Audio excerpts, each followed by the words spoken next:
Bismillahirrahmanirrahim. Assalamualaikum warahmatullahi wabarakatuh.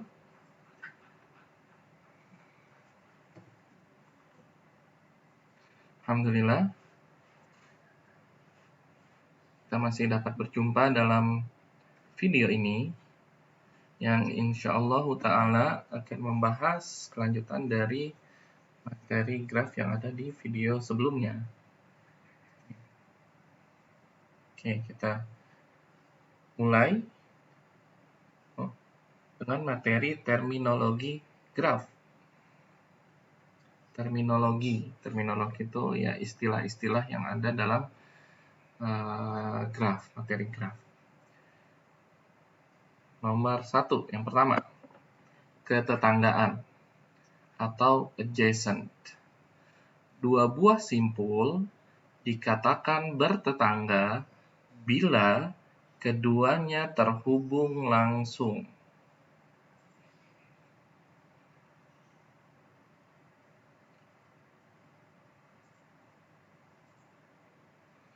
Bila keduanya terhubung langsung. Nah, tinjau graf G1. Ini G1 ya. Nah, ini simpul 1 bertetangga dengan simpul 2 dan simpul 3. Mengapa? Karena mereka terhubung langsung ini. Ada sisi yang menghubungkan dari 1 ke 2 dan 1 ke 3. Tapi simpul 1 tidak bertetangga dengan simpul 4.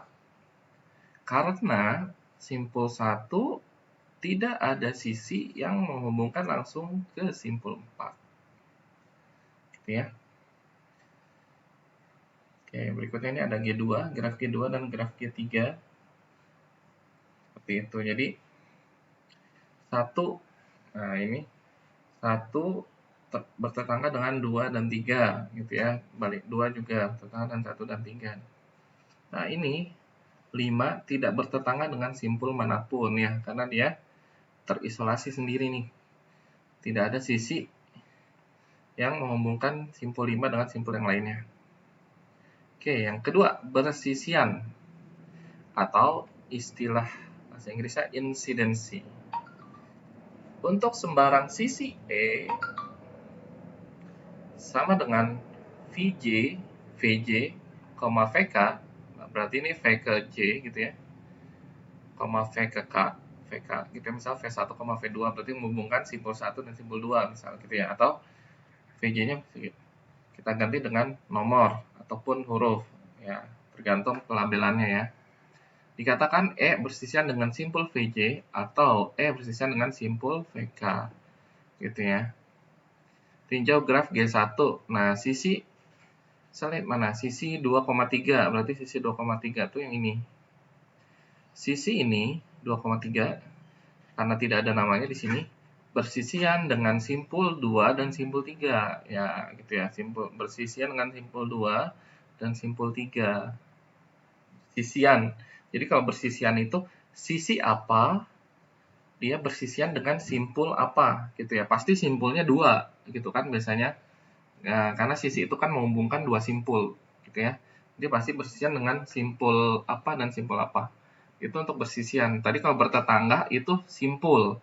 Simpul apa bertetangga dengan simpul apa. Gitu ya. Kalau bertetangga. Oke, berarti ini sisi 1,2 yang sisi ini tidak bersisian dengan simpul 4. Tidak bersisian dengan simpul 3 gitu ya, tapi hanya bersisian dengan simpul 2 dan simpul 1. Oke, berikutnya ada simpul terpencil atau isolated vertex.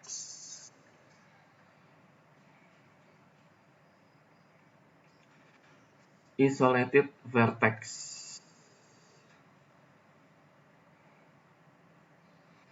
Simpul terpencil ialah simpul yang tidak mempunyai sisi yang bersisian dengannya. Ya, jadi tadi tidak mempunyai sisi gitu ya, yang bersisian dengannya. Contohnya simpul 5 ya, gitu. Tidak ada simpul 5 itu tidak terhubung atau tidak bertetangga dengan simpul yang lainnya. Atau simpul 5 itu tidak mempunyai sisi yang bersisian dengan simpul tersebut. Yang keempat, ada istilah graf kosong atau null graph atau empty graph. Yaitu graf yang himpunan sisinya merupakan himpunan kosong. Jadi himpunan sisinya ya. Himpunan sisinya berarti itu apa? E-nya. E-nya itu himpunan kosong karena tidak ada sisinya di sini sama satu pun gitu ya. Kalau vertex V itu tidak boleh himpunan kosong, tapi kalau E boleh himpunan kosong ya, karena ada graf kosong. Ini contohnya N5 karena ada 5 simpul gitu ya. Gitu, N5 null, N-nya itu dari null graf. Yang kelima, ada istilah derajat atau degree. Derajat suatu simpul adalah jumlah sisi yang bersisian dengan simpul tersebut. Notasinya adalah D kecil, D, gitu ya, dalam kurung V. V itu berarti apa tadi? Simpulnya ya, vertex. Tinjau graf G1 tadi ya, G1 yang di atas. Mana? Di sini ada. D dalam kurung 1, berarti maksudnya derajat atau degree dari simpul 1. Itu 2. Karena kenapa? Karena ada 2 sisi yang bersisian dengan simpul 1 ya. Gitu kan, jumlah sisi yang bersisian. Gitu ya. Tinggal hitung garisnya aja, mudahnya seperti itu ya. Ini ada sisi ini, ada sisi ini, ada garis 2 garis. Gitu ya, dari simpul 1. Berarti D1 2. Sama dengan D4. Derajat simpul 4 juga 2. Tapi derajat simpul 2 atau D2 itu 3, sama dengan 3 karena ada 3 ya, 1 2 3. Sama dengan D3. Nah, itu derajat ya, yang lain juga. Tinjau graf G3, D5. Derajat simpul 5, G3. Oh ini. Nah, derajat simpul 5 atau D5 itu sama dengan 0 karena simpul terpencil tadi ya, isolated vertex. Oke, D4 sama dengan 1. Kenapa? Karena ini cuma 1 nih, sini aja kan, ke simpul 3 dari 4, rumbungnya ketiga gitu ya. Dan dia disebut istilahnya simpul anting-anting atau pendan vertex. Tinjau graf G2. Nah, ini graf G2. D1, nah ini D1 ya. Derajat simpul 1 itu sama dengan 3, karena ada 3 sisi. 1, 2, 3. Derajat simpul 2 itu sama dengan 4. Salah ya, simpul 2 ini tetap 3 ya. Mungkin derajat simpul 3. Ini harusnya 3. Ini ada kesalahan ya. Ini kita perbaiki. Ini derajat, ini 3. 3. Nah, 4. 1, 2. Nah, bersisian dengan sisi gelang. Karena ini nih, ada sisi gelang. Gitu ya, gelang itu terhitung 2. Gitu ya. Kenapa? Ya, karena dia bisa dari 3 muternya ke sini. Satu lagi mungkin muternya berlawanan arah jarum jam sama searah jarum jam gitu ya. Nanti coba kita lanjut ya. Nah, ini ada graf. Derajat setiap simpul ditunjukkan pada masing-masing simpul. Nah, kalau ini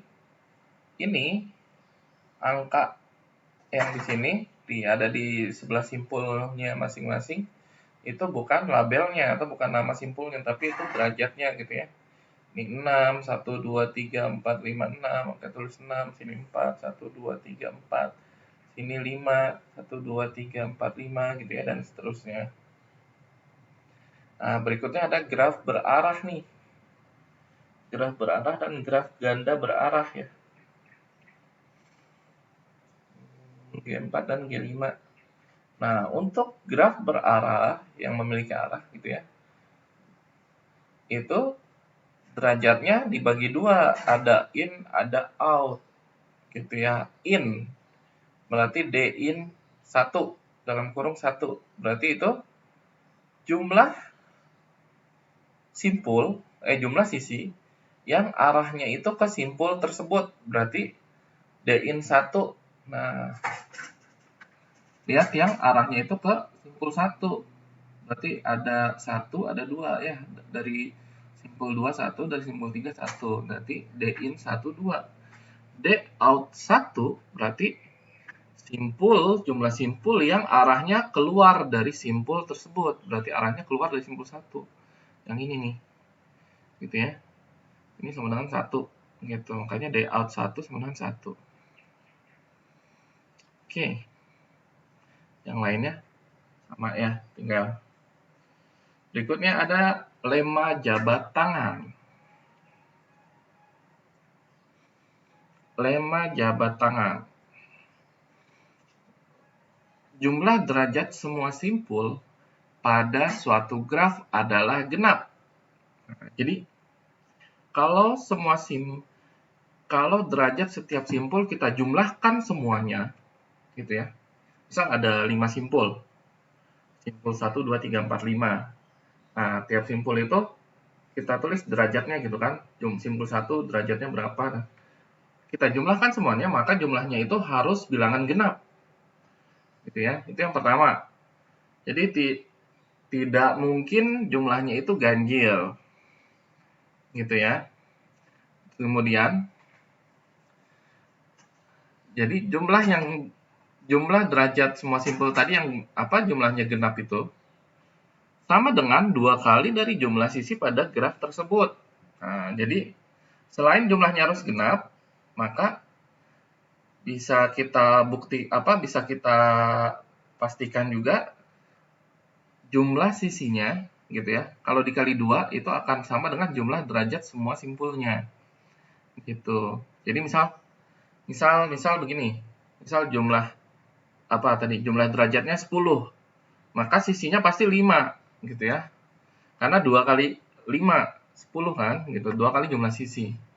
Nah, tinjau G1 nih. Tinjau graf G1. Sekarang D1 tambah D2 berarti derajat simpul 1 tambah derajat simpul 2 tambah derajat simpul 3 tambah derajat simpul 4. Sama dengan berarti ini berapa? 2 tambah 3 5 tambah 3 8 tambah 2 10. Nah, ini kan sama dengan 10. Sekarang kita cek lagi. Harus sama dengan 2 kali jumlah sisinya. Jumlah sisinya 1 2 3 4 5. Nah, jadi 2 kali 5 gitu ya. Jadi sisinya pasti jumlahnya harus ada 5. Seperti itu. Tinjau graf G2. G2. Ini 3 ya kan, derajat 1-nya 3, derajat 2-nya 3, derajat 3-nya 4. Nah, yang tadi makanya salah ya. Tadi harusnya derajat simpul 3. Ini 4. Jumlahnya 10. Nah, berarti jumlah sisinya harus berapa? 2 kali 5 gitu kan. Tinggal dibagi 2 kalau mencari jumlah sisi, kalau kita punya jumlah derajat. Maka jumlah sisinya harus 5. 1, 2, 3, 4, 5. Gitu ya. Ada 5 kan. 1, 2, 3, 4. Satu sisi ini yang berupa loop atau gelang. Oke, berikutnya tinjau graf G3. Derajat 1 tambah derajat 2 tambah D3 tambah D4 tambah D5. Berarti 2 tambah 2, 4, tambah 3, 7, tambah 1, 8. Nah, jumlahnya genap. Semuanya genap ya. Ini 10. G2 jumlahnya 10. G3 jumlahnya 8. Berarti jumlah sisinya 8 bagi 2, 4. 1, 2, 3, 4. Sesuai. Seperti itu ya. Itu namanya lemma jabat tangan. Seperti itu. Nah, akibat dari itu, gitu ya. Akibat dari lemma jabat tangan tadi,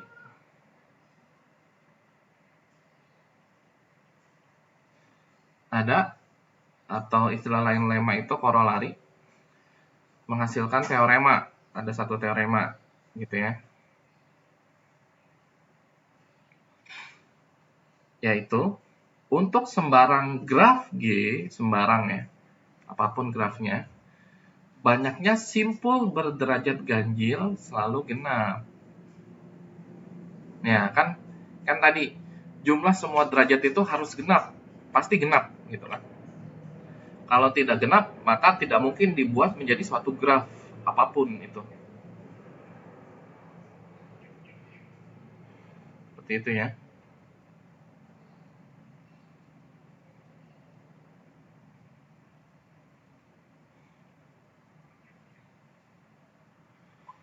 Nah, karena tadi misal sekarang gini, misal ada 3 simpul gitu kan ya. Kenapa bisa menghasilkan pernyataan tersebut? Sekarang misal ada tiga simpul. Misal gini, gitu ya. Misalkan ada 3 simpul gitu ya.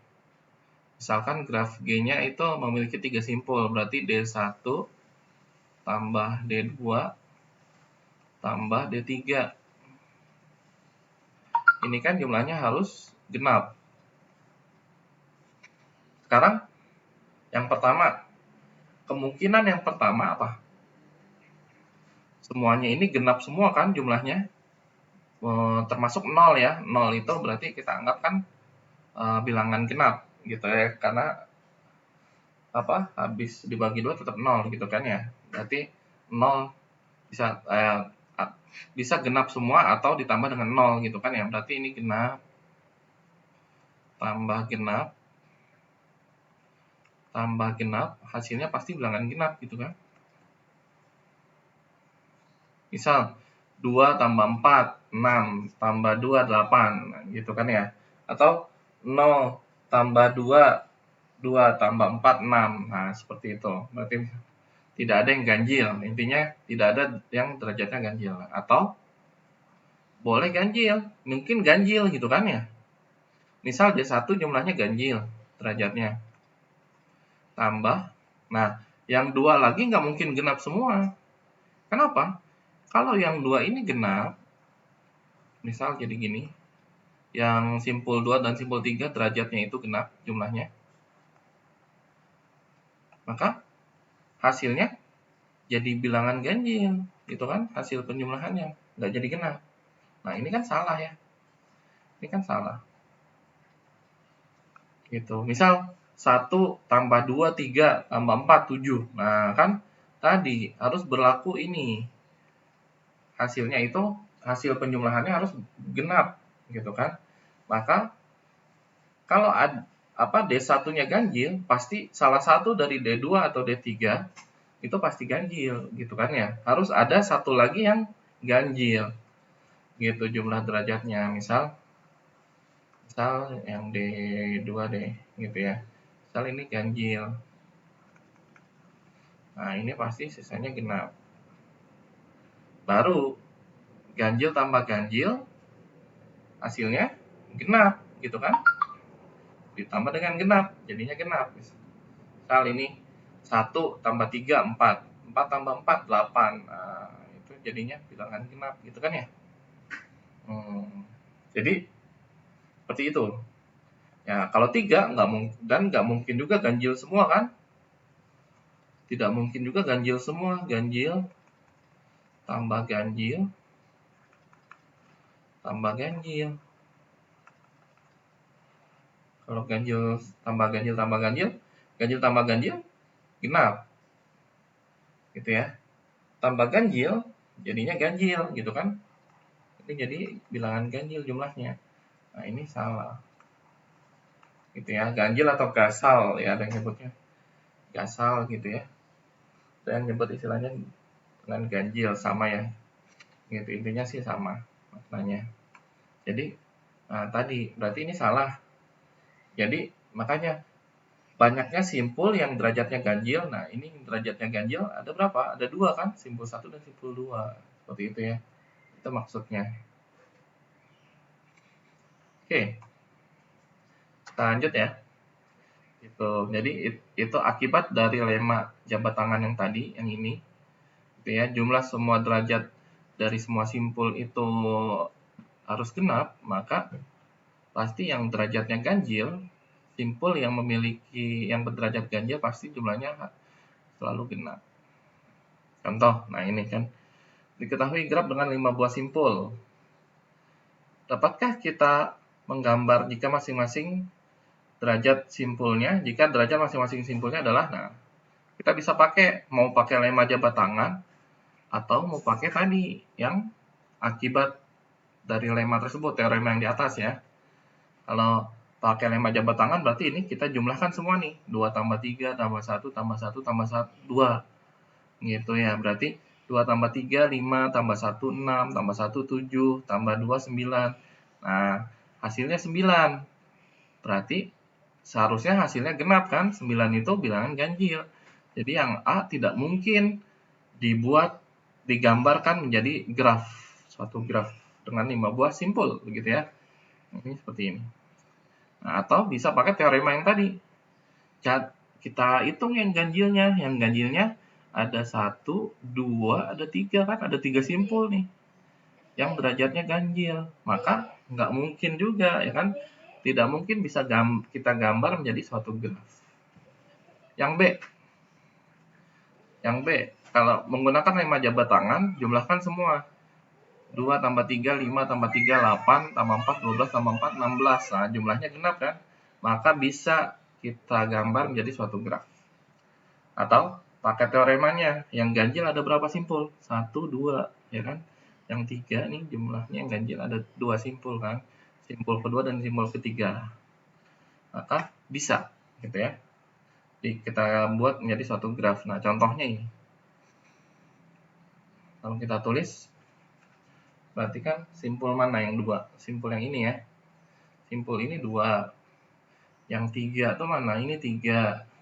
Ini 3. Yang 3 2. Berarti terus ini 4. Sama ini 4 kan. Nah, loopnya kan 2 ya nilainya. Gitu. Gitu ya. Oke. Latihan. Mungkinkah dibuat graf sederhana 5 simpul dengan derajat masing-masing simpulnya sebagai berikut?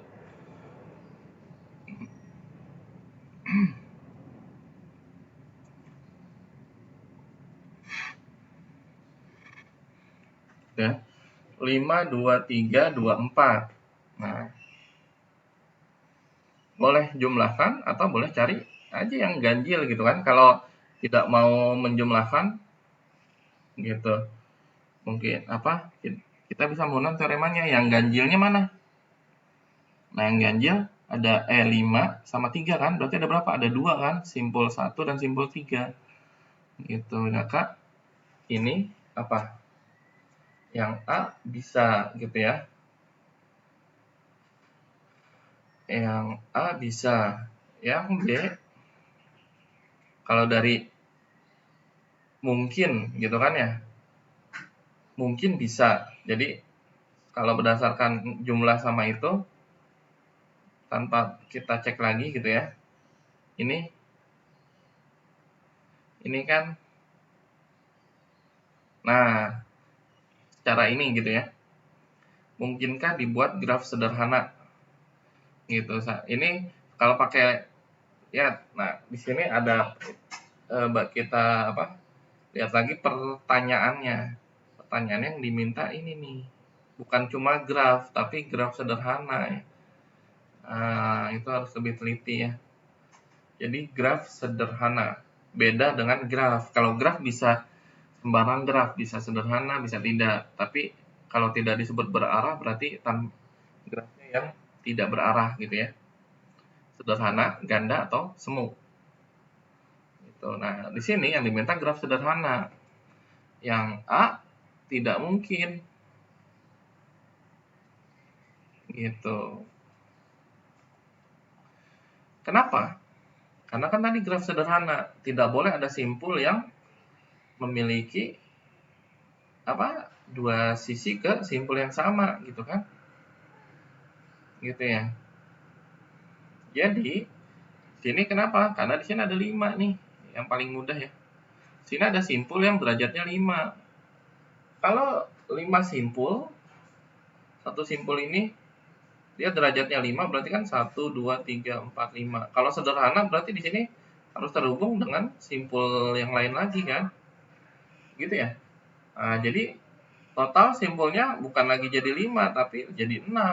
Karena ini 1 2 3 4 5 6 gitu kan ya. Jadi tidak mungkin. Gitu. Yang B secara sekilas gitu ya. 4, 4, 3, 2, 3. Nah, yang ganjilnya ada 2. Ini mungkin. Gitu ya, mungkin bisa. Nah, harus nanti kita harus berikan bentuk grafnya ya, gambar grafnya. Yang C tidak mungkin. Yang C itu tidak mungkin. Kenapa? Nah, karena yang ganjilnya ada berapa? Ada berapa simpul? Ada 3 ya. Simpul pertama, kedua, sama yang keempat. Nah, berikutnya yang D. Jelas 1, 3 gitu ya. Sekilas mungkin bisa gitu ya, mungkin bisa. Nanti harus kita berikan kalau mungkin bisa ya, jika mungkin. Gitu ya. Nah, kita itu yang B. 4, 4, 3, 2, 3. Gitu ya, berarti satu simpul terhubung ke 4 simpul yang lainnya gitu kan ya. Nah, dia udah 4. Berarti satu simpul lagi terhubung. Misal yang ini 4 sana ke sini sama ke sini gitu kan. 4, 1, 2, 3, 4. Oke. Berarti ini ada 4. Ini 4. Berikutnya 3, 2, 3. Nah, 2. Ini udah 2 nih. Tinggal yang 2 ini kita gabungkan saja sini gitu kan. Nah, jadi ini 3 kan. Nah, bentuknya ya bisa seperti ini gitu ya, atau tergantung posisi tergantung kita membuat meletakkan posisi simpulnya ya. Nah, ini bisa. Berarti contohnya ada. Nah, sekarang yang D. Contoh yang D di atas ini ya. 4, 4, 1, 3, 2. Nah, tadi kita bikin lagi.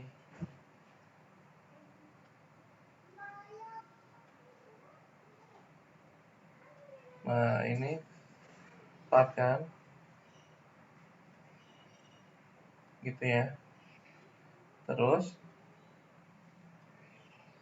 nah, yang tengah ini udah 4 nih. Terus butuh 4 lagi kan. Misal sini, sini sama ke sini ya. 1, 2, 3, 4. Ini 4. Nah, sini 1. Lihat di sini ada simpul yang derajatnya 1. Sekarang kalau kita hitung ini 4, 2 udah 4 nih. Yang 3 lagi 2, 2 sama 2. Gitu kan?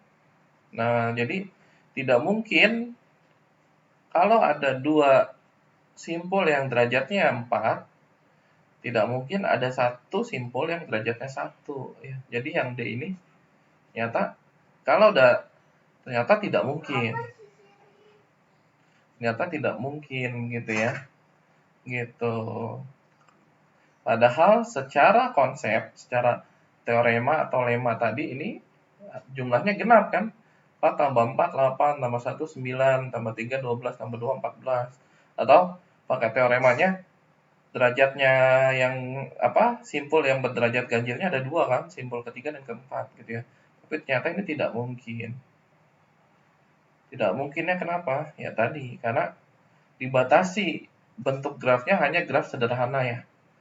Seperti itu. Jadi kalau graf sederhana kan tidak boleh ada graf ganda atau graf gelang. Tidak ada sisi gelang gitu ya atas sisi ganda. Oke. Seperti itu ya. Jadi yang tidak mungkin ada 3, yang A, C, dan D. Yang mungkin hanya 1 yang B. Itu ya. Nah, ini. Contohnya banyak ya yang B. Yang B mungkin contohnya banyak. Lebih dari 1 bisa tergantung posisi simpulnya gitu ya. Yang A tidak mungkin karena ada simpul berderajat 5 tadi ya. Yang C tidak mungkin karena jumlah simpul derajat ganjilnya ada 3 buah. Nah, ini kan ada 3 ya, atau jumlah semuanya ganjil. Gitu ya. Yang D tidak mungkin karena tadi simpul 1 dan simpul 2 itu derajatnya 4. Maka simpul yang lainnya, 3 simpul yang lainnya sudah minimal 2 derajatnya. Nggak mungkin ada yang 1 ya. Oke, berikutnya ada istilah yang keenam itu lintasan atau path. Lintasan yang panjangnya N dari simpul awal V0 ke simpul tujuan Vn di dalam graf G ialah barisan berselang-seling simpul-simpul dan sisi-sisi yang berbentuk V0, E1, V1, E2, V2, E3 dan seterusnya gitu ya. Gitu. Jadi selang-seling. Mulai dari simpul, sisinya, simpul, sisi, simpul, sisi dan tinjau graf G1 gitu ya. 1,2,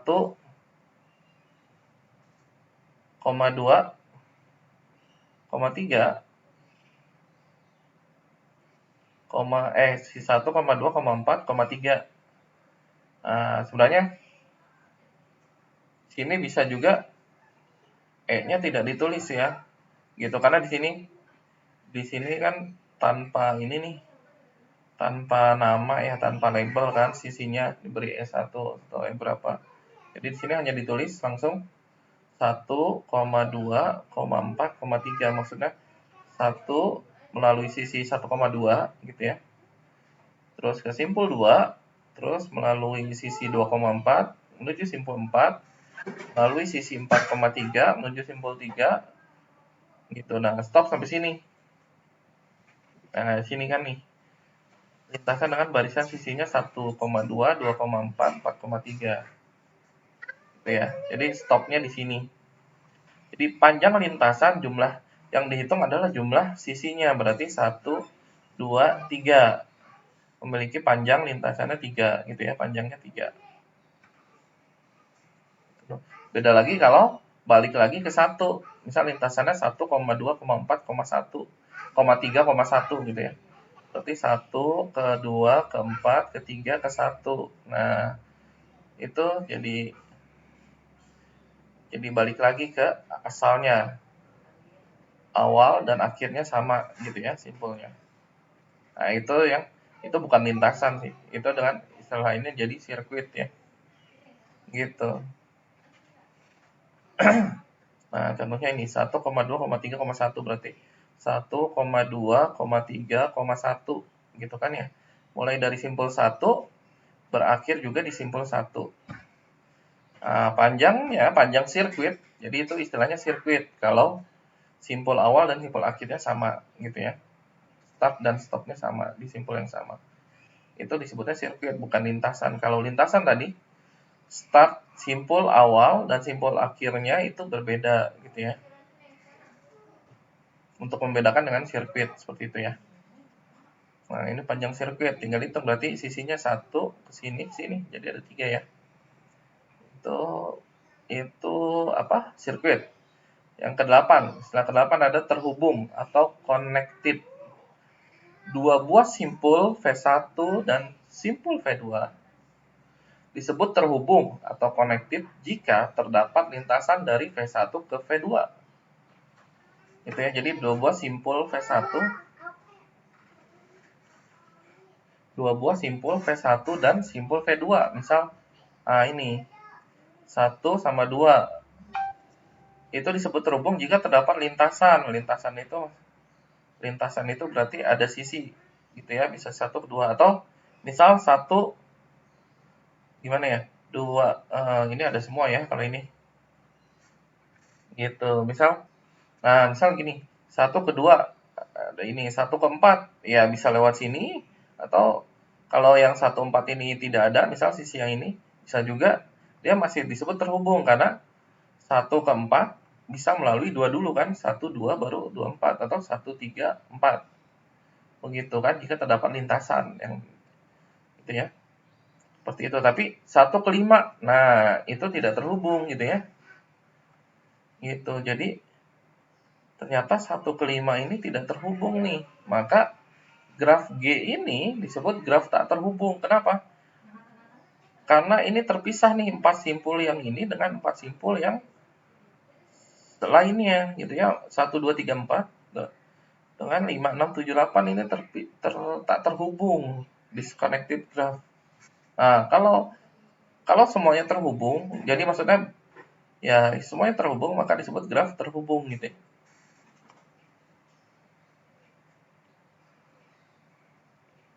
Berikutnya ada graf berarah G, dikatakan terhubung jika graf tidak berarahnya terhubung.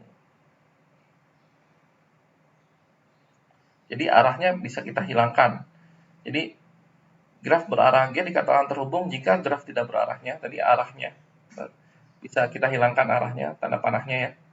Kalau semua terhubung maka disebut graf terhubung. Misal gini. Nah, ini kan ada arahnya nih. Kita buat jadi graf tak berarah gitu ya. Ini. Nah, ternyata ini terhubung semua kan. Maka nih graf berarah terhubung. Nah, ada yang berikutnya. Untuk graf berarah ada istilahnya terhubung kuat atau terhubung lemah. Strongly connected atau weakly connected. Terhubung kuat atau strongly connected jika gitu ya, graf tersebut disebut terhubung kuat atau strongly connected jika graf berarah tersebut memiliki lintasan berarah dari U ke V dan juga lintasan berarah dari V ke U. Nah, berarti bolak-balik ada lintasannya. Dari U ke V sama dari V ke U itu ada. Gitu ya, itu disebut strongly connected.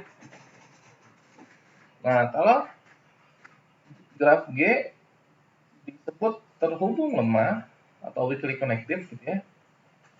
Jika U dan V tidak terhubung kuat tetapi terhubung pada graf tidak berarahnya. Nah, jadi tadi balik lagi ke definisi yang graf berarah G itu disebut terhubung jika graf tidak berarahnya terhubung. Jika kita bisa menghilangkan arahnya dan semuanya terhubung gitu ya. Contoh yang ini apa ini? Yang keempat ya. Berikutnya ada catatan berikutnya. Graf berarah G disebut graf terhubung kuat, strongly connected graph, apabila untuk setiap pasang simpul sembarang U dan V di G terhubung kuat. Kalau tidak, nah, pasang simpul. Jadi bisa kita mudahnya berarti gini nih, 1 sama 2. Berarti 1 ke 2 ada, 2 ke 1 ada gitu kan ya. Terus 2 sama 3. 2 ke 3 ada nih, tapi 3 ke 2 tidak ada gitu kan. Karena ini nggak ada arah dari 3 ke 2 gitu. 2 ke 4 sama gitu ya. 2 ke 4-nya ada, 4 ke 2-nya tidak ada. Nah, ini terhubung, tapi terhubung lemah gitu ya, karena tidak berlaku bolak-balik. Mudahnya seperti itu. 3 ke 4 juga. Tapi kalau yang sebelah kanan, nah ini 1 ke 2 nih. Bolak-balik arahnya kan, 1 ke 2, 2 ke 1. 2 sama 3 juga 2 ke 3, 3 ke 2. Jadi yang graf yang ini, yang kanan, ini graf berarah terhubung kuat. Kalau ini graf berarah terhubung lemah. Oke, istilah berikutnya ke-8 ya. 9 mungkin. 9 nih. Istilah ke-9. Subgraf atau bahasa baku Indonesianya itu upak graf gitu ya. Sub itu upak gitu ya. Dan juga komplement dari upak graf, komplement dari subgraf. Misalkan G adalah sebuah graf gitu ya dengan verteksnya V, sisinya E. G1 itu ada himpunan V1 verteksnya, E1 itu sisinya adalah subgraf dari G jika V1 subset ya, himpunan bagian dari V dan E1 himpunan bagian dari E. Komplement dari upak graf terhadap graf G, misalkan G2 gitu ya. Nah, misal gini, jadi sederhananya begini. Kita ada graf G1 nih, yang ini. Gitu ya, simpulnya ada 1, 2, 3, 4, 5, 6. Ada 6 buah simpul. Nah, berikutnya kita ambil subgrafnya, bagiannya gitu kan ya, atau upah grafnya. Kita ambil nih 4 simpul, 1, 3, 4, Ini 4 ya. Sama 5. Ini 4. Bukan 2 ya. Nah, sisinya yang kita ambil berarti sisi yang ini 1, 2, 3, 4. 4 sisi ya. 1, 2, 3, 4 nih. Nah, gitu. Ini upah grafnya gitu kan ya. Karena kita ngambil bagian yang ini kan 4. Nah, yang 4 ini nih, 4 simpul ini beserta sisinya ada 4 di situ. Nah, berarti sisi yang lainnya kita buat lagi di graf yang terpisah kan. Ada 1, 2, 3, 4 dengan jelas simpulnya boleh kita buat lagi ya yang 1, 3 sama 5 gitu ya. Gitu kan. Nggak mungkin di sini ada sisi tapi tanpa simpul 1 simpul 3 simpul 5 kan di ujungnya gitu ya. Nah, jadi kalau kita gabung ini dengan yang ini, maka akan jadi graf asalnya gitu kan ya. Graf induknya lah, bisa kita bilangnya seperti itu. Nah, ini upah grafnya, ini komplement dari upah graf, komplement dari ini gitu ya. Oke, berikutnya komponen graf atau connected component adalah jumlah maksimum upah graf terhubung dalam graf G.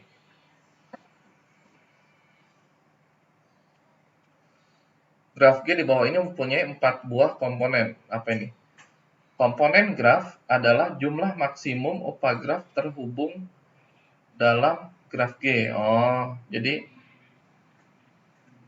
kalau dari suatu graf kita buat gitu ya. Ini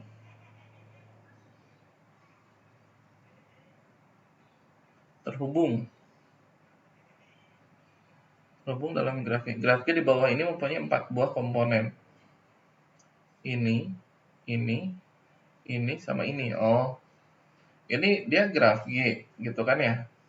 Tapi udah dipecah-pecah mungkin nih. Jadi intinya ada 4 graf yang jadi 4 buah komponen gitu ya. Jadi ada 4 subgraf terhubung. Ini semua terhubung gitu kan. Gitu ya. 1, 2, 3, 4, 5, 6. 7, 8, 9, 10 ini terhubung gitu kan ya. 11, 12 terhubung. 13 ya dia dengan dirinya sendiri gitu, cuma satu simpul. Jadi ada 4 buah komponen ya. Ini komponen 1, komponen kedua, komponen ketiga, komponen keempat. Oke. Pada graf berarah, komponen terhubung kuat adalah jumlah maksimum upah graf yang terhubung. Komponen terhubung kuat berarti cuma graf di bawah ini mempunyai 2 buah komponen terhubung kuat. Mana? Ini. Gitu ya.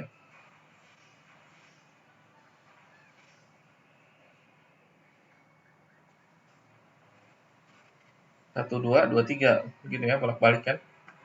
Atau yang ini dengan ini graf kosong ya. Gitu. Oke, kita lanjut ya. 9. Upah graf rentang atau spanning subgraph. Jadi nah, jadi upah graf rentang itu semua simpulnya harus ada di sini nih. Subgraf merentang ya, subgraf rentang, spanning subgraph. Subgraf merentang atau membangun. Jadi simpulnya di sini ada 1, 2, 3, 4, 5. Nah, di sini ada semua nih simpulnya kan. 1, 2, 3, 4, 5. Dan kita bisa ambil sisinya itu tidak harus semuanya gitu ya. Misal di sini berarti ada 2 sisi yang tidak ada kan. 2, 3 sama 3, 1 gitu kan ya. Misalnya ada. Nah, jadi ini harus terhubung gitu ya. Berarti kan 1 sini semuanya terhubung ya. Beda kalau cuma kita ambil 3 simpul aja nih, 1, 2, 3 namanya ini. Nah, yang ini bukan upah graf rentang atau bukan spanning subgraph dari graf G yang ini. Oke, istilah ke-10 ya harusnya. Sekarang istilah ke-11, cut set. Ini enggak itu ya, cut set atau ya sekilas. Cut set adalah graf terhubung G.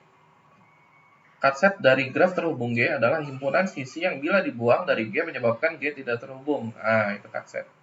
Misal, udahnya berarti gini. Ini ada graf nih. Ada sisi yang kita buang, kita cut gitu kan ya. Cut itu kan membuang ya. Kalau kayak itu kan memotong. Beda dengan kopi. Kalau kopi menyalin, kalau cut itu kan memotong ya. Gitu berarti ini dari satu ke dua nih sisinya nggak ada gitu kan. Dari terus 1 ke 5, 3 ke 5 sama 3 ke 4. Ada 4 sisi nih yang kita potong. Kita cut gitu kan ya. Gitu. Nah, akhirnya menjadi seperti ini. 1, 3 terpisah dengan 4, 5, 2, 6 gitu kan ya. Nah, jadi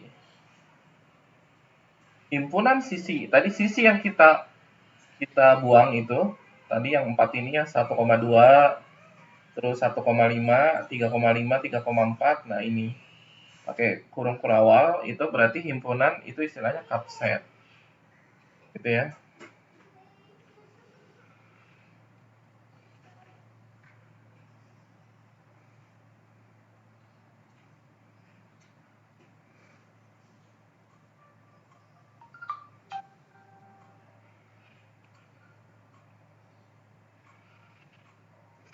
Gitu ya. Nah, ada lagi di bawahnya terus. Terdapat banyak subset pada sebuah graf terhubung. Misal, ini kalau beda motongnya kita beda gitu ya. Sisi yang kita buang misalnya 1, 2 sama 2, 5. Nah, 2 ini yang kita buang. Berarti itu juga subset. Berarti yang terpisah 2 dengan 6 gitu kan. 2 sama 6 terpisah dengan 1, 5, 4, 3 gitu ya. Yang ini dua sisi ini kita buang berarti 1, 2 sama 2,5 itu subset. Atau 1, 3, 1, 5, 1, 3, 1, 5 sama 1, 2. Nah, yang 3 sisi ini berarti 1 jadi sendirian nih. Gitu ya. Jadi 1 sendiri, sisanya 6, 2, 5, 4, 3 itu nyambung. Bisa juga kan gitu. Nah, tetapi di sini kalau 1, 2, 2, 5, 1, 2, 2, 5, 4, 5 bukan subset sebab himpunan bagiannya 1, 2, 2,5. Nah, karena 1, 2, 2,5 di situ subsetnya udah diwakili oleh 1, 2 sama 2,5 gitu ya. Jadi kan 1, 2, 2,5 itu udah terpisah kan 26 dengan 4 ini. Nah, yang ini nggak perlu kita potong lagi gitu kan ya, karena udah terpisah. Jadi 4,5 ini itu tidak perlu gitu kan kita buang sebenarnya. Gitu ya. Jadi itu berlebihan. Oke, setelah berikutnya ada graf berbobot, weighted graph.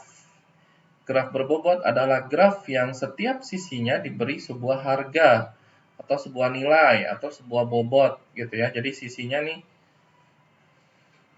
dikasih bobotnya 10, 12, 8, 15, 11, 14, 9 gitu ya. Itu bobot, bukan label atau nama dari sisinya. Simpulnya menggunakan huruf labelnya A, B, C, D, E. Oke. Ya, itu sampai cukup sampai sini gitu ya. Pembahasan untuk terminologi graf. Itu materi selanjutnya insya Allah akan dibuat dalam video yang terpisah. Oke, kita tutup dengan doa akhir majelis. Subhanakallahumma wa bihamdika asyhadu an la ilaha illa anta astaghfiruka wa atubu ilaik. Assalamualaikum warahmatullahi wabarakatuh.